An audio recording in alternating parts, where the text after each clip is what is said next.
Hi, I'm Megan Luther. And I'm Parnell Quinn. And we are The Simple Life.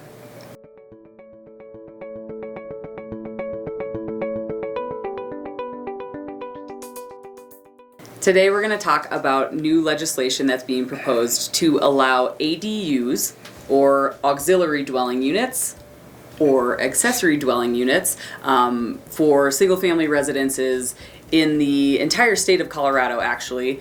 It sounds like they are leaving it up to local governments to get into the nitty-gritty, but it is something that was proposed in the state legislation. What is an ADU, Megan? So, as we discussed, auxiliary dwelling unit is what it's sometimes called, or an accessory dwelling unit. And give me a description of what one looks like. Sure, it can be, let's say you have a garage, you can finish off a small portion of that to add a kitchen, a bathroom, a bedroom area, a living room. It could just be a studio, the size of a studio. They can get pretty small, so 300 to 500 square feet.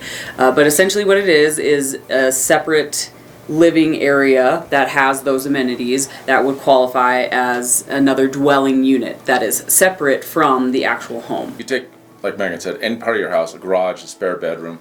You know, like if you had a sliding glass door on a bedroom on your downstairs of your house, you could turn just that bedroom into a ADU.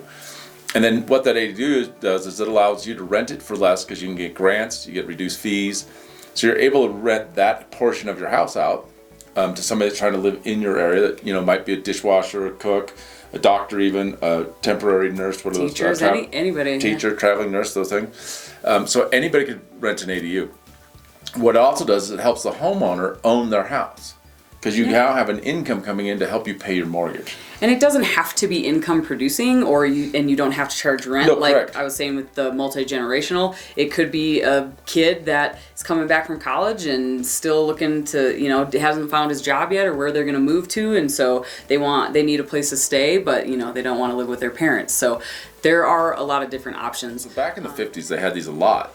They were called mother-in-law apartments, and people have just kind of forgotten that we had them. My grandpa had my Uncle Jim and Aunt Helen living with them as they got older to help them with their house, and they had this great little apartment downstairs, and it served great for our family. When my grandma got sick, she was able to move into there. My Uncle Mike had lived there for a while, my cousin Tommy, so it's a great thing for the family. It's a good use.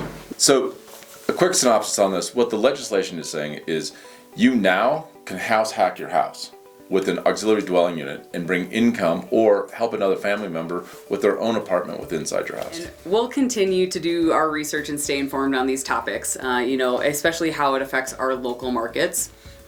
Right, we know the Fraser area really well. We have Winter Park down. Grand County, we have a lot of Grand County information coming in. And all of this is just in an effort to keep things simple and keep you all informed as well. Keep in mind that this is overall state legislation, but it is up to the individual municipality, and there may be more intricate rules and regulations involved with HOAs as well. So just because the state is encouraging it, it doesn't mean that it will be allowed everywhere. And that's why it's important to keep up with your local town governments and reach out to us if you have any questions.